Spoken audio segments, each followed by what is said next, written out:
손흥민은 6달 만에 마침내 다시 런던 땅을 밟았습니다. 그가 이곳에 마지막으로 머물렀던 때는 7월 초 대한민국 대표팀 일정을 마친 뒤 잠시 휴식을 갖고 새 시즌 준비에 들어가기 전이었습니다. 그 당시만 해도 아무도 그것이 손흥민을 토트넘 유니폼에서 보는 마지막 순간이 될 것이라고는 상상조차 하지 못했습니다. 이번 귀국의 목적은 MLS가 휴식기에 들어간 시점을 이용해 손흥민 본인이 직접 토트넘 팬들에게 작별 인사를 전하고 싶었기 때문입니다. 영국의 대형 스포츠 매체인 매닝 블레이저스는 손흥민이 런던에 도착했다는 소식을 속보로 전하며 토트넘에 유럽 대항전 우승 트로피를 안겨준 이 전설적인 주장이 챔피언스리그 슬라비아 프라하전에서 특별한 헌정 행사를 직접 진행할 예정이라고 보도했습니다. 곧이어 공항에서 손흥민을 둘러싸고 사인을 받으려는 팬들의 모습도 SNS를 통해 빠르게 확산되었습니다. 현지 팬들의 반응은 말 그대로 폭발적이었습니다. 누군가는 토트넘이 당장 손흥민을 다시 데려와야 한다고 외쳤고, 또 다른 이는 그가 떠난 뒤 토트넘은 더 이상 예전의 토트넘이 아니었다고 고백했습니다. 어떤 팬은 내일 경기장에서 손흥민을 다시 본다는 사실 자체가 믿기지 않는다며 설렘을 감추지 못했습니다. 심지어 살라와 비교하는 팬도 있었습니다. 리버풀이 레전드와 점점 멀어지고 있다고 느끼는 반면 토트넘은 여전히 손흥민에게 변함없는 사랑을 보내고 있다는 것이었습니다. 또 어떤 팬은 클럽의 모든 것이 변해버린 지금 손흥민만은 예전 그대로라는 점에서 더 큰 울림을 받았다고 말했습니다. 익숙함 자체가 감동이 된다는 뜻이었습니다. 현재 토트넘의 상황을 고려하면 손흥민의 방문은 팬들에게 큰 위로가 되고 있습니다. 팀이 여러 문제로 흔들리는 가운데 그의 존재만으로도 희망을 느낄 수 있기 때문입니다. 심지어 BBC도 이 소식을 주요 기사로 다뤘습니다. 그들은 손흥민이 여름에 토트넘을 떠나 LAFC로 이적한 이후 처음으로 런던에 돌아오는 것이라고 강조하며 그가 10년 동안 토트넘에 헌신해온 여정과 17년 만에 유럽 대항전 우승컵을 들어올린 순간까지 다시 한번 언급했습니다. 이 모든 요소가 어우러지면서 손흥민의 이번 런던 방문은 영국 전역이 주목하는 뜨거운 이슈가 되었습니다. 무엇보다 이런 종류의 행사는 토트넘 역사에서도 극히 드문 일이며 프리미어리그 전체를 보더라도 거의 찾아보기 힘든 특별한 사례입니다. 해리 케인이 바이엘은 미넨 유니폼을 입고 토트넘 홈구장을 방문했을 때의 그 무겁고 어색한 분위기를 떠올린다면 이번 손흥민의 귀환이 예 더욱 특별한 순간인지 쉽게 알 수 있습니다. 해리 케인이 바이엘은 미넨 유니폼을 입고 토트넘 홈구장에 돌아왔을 때 그가 할 수 있었던 일은 관중석을 향해 박수를 보내는 것뿐이었습니다. 모든 순간이 매우 빠르게 지나갔고 진정한 의미의 재회라고 느껴지지도 않았습니다. 물론 축구 역사에서 이런 장면들이 전혀 없었던 것은 아니지만 손흥민의 경우만큼 깊은 울림을 남기는 사례는 거의 없습니다. 얼마 전 맨체스터 시티 팬들은 챔피언스리그 나폴리전에서 돌아온 데브라위너를 뜨겁게 맞이한 적이 있습니다. 데브라위너는 2015년에 맨체스터 시티에 입단해 10년 동안 그들의 전술적 중심이자 심장이었습니다. 프리미어리그 우승 6회, 그리고 전설적인 트래블까지 이루며 그의 이름은 맨시티의 상징으로 자리 잡았습니다. 그런데 지난 여름 그는 나폴리로 이적했고 곧바로 챔피언스리그에서 맨시티와 맞붙는 운명을 피하지 못했습니다. 나폴리 유니폼을 입고 에티하드의 모습을 드러낸 순간 맨시티 팬들은 그를 위해 거대한 환영 현수막을 준비해 두었고 그 장면은 깊은 감동을 불러일으켰습니다. 한 클럽의 전설과 홈구장 사이의 끈끈한 정이 그대로 느껴지는 순간이었습니다.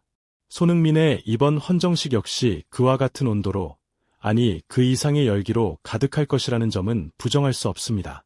비슷한 사례로는 가레스 베일도 있습니다. 그는 토트넘을 떠나 레알 마드리드로 이적해 세계적인 스타로 자리 잡았습니다. 처음엔 풀백으로 뛰었지만 공격수로 전환되면서 커리어는 폭발적으로 성장했습니다.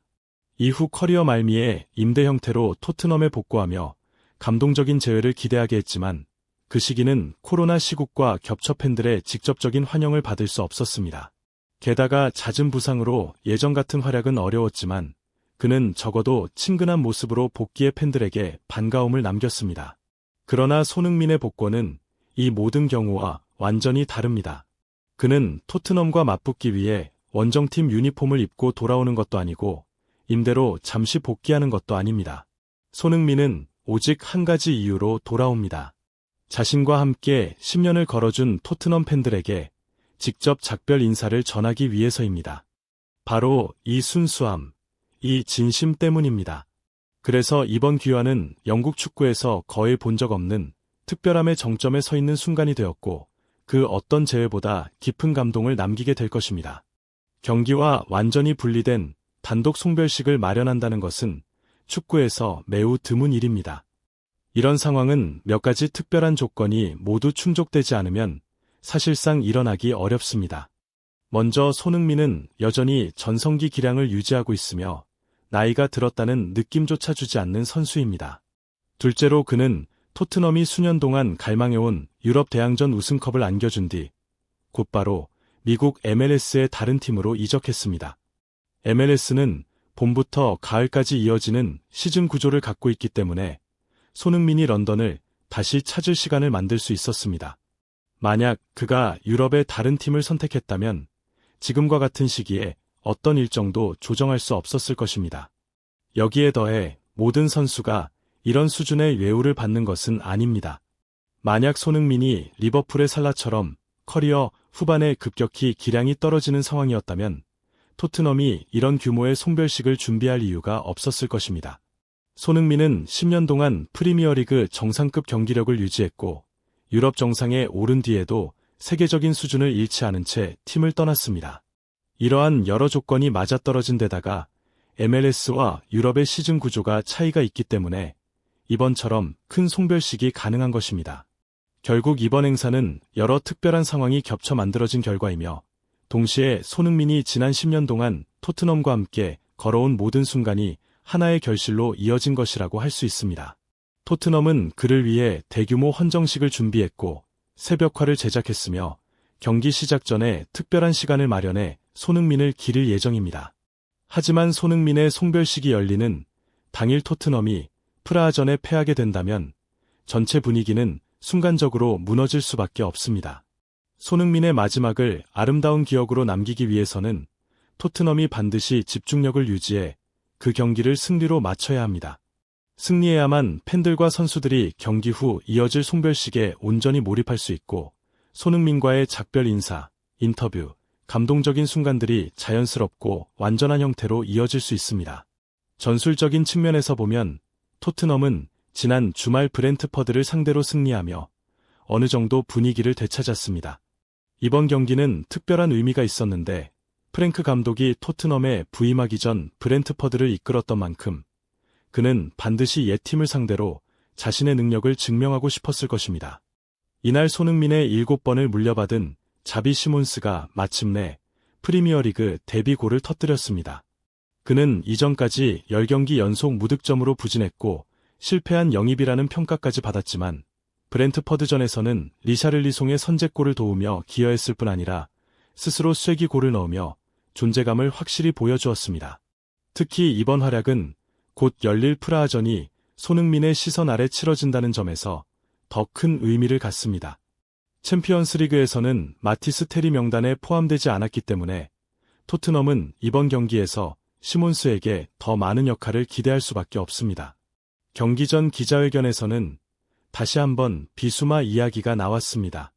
손흥민의 런던 방문 소식으로 분위기는 들떴지만 비수마의 해피가스 사용 사건이 곧바로 찬물을 끼얹었습니다. 관련 질문에 대해 프랭크 감독은 내부 사안이며 상황이 명확해지면 조치할 것이라고만 답하며 더 깊은 언급을 피했습니다. 비수마는 손흥민이 떠난 뒤 토트넘의 큰 고민거리 중 하나가 된 모습입니다. 그가 작별 인사에서 손흥민을 껴안고 울음을 터뜨리던 장면은 팬들 기억 속에 남아 있습니다. 그러나 지금 그는 연습 지각이 잦아졌고 금지 물질 사용 논란까지 일으키며 집중력을 잃은 상태입니다. 한때 큰 잠재력을 지닌 미드필더였던 비수마가 이제는 토트넘을 곤란하게 만드는 이름이 되었습니다. 손흥민이 런던에서 그를 만나 조언을 건넨다면 큰 도움이 될지도 모릅니다. 비수마가 선수 생활의 새로운 국면을 원하거나 심지어 LAFC로 이적해 기량을 되찾고 싶다고 생각한다면 우선 스스로 다시 일어서는 것이 가장 중요합니다. 1996년생인 그는 29살로 프리미어리그의 강도 높은 템포가 점점 맞지 않을 수 있지만 MLS에서는 여전히 충분히 영향력을 발휘할 수 있습니다. 어떤 상황이든 팬들이 지금 가장 바라는 것은 프라하전에서 토트넘의 승리입니다. 이번 경기는 성적을 끌어올릴 기회일 뿐 아니라 손흥민이 홈에 돌아오는 날 선사할 완벽한 선물이 될 수 있습니다. 토트넘이 흔들리지 않고 좋은 경기를 펼쳐 감동적인 밤을 만들어주기를 바랍니다. 끝까지 시청해주셔서 감사드리며 새로운 영상을 바로 확인할 수 있도록 채널 구독 부탁드립니다.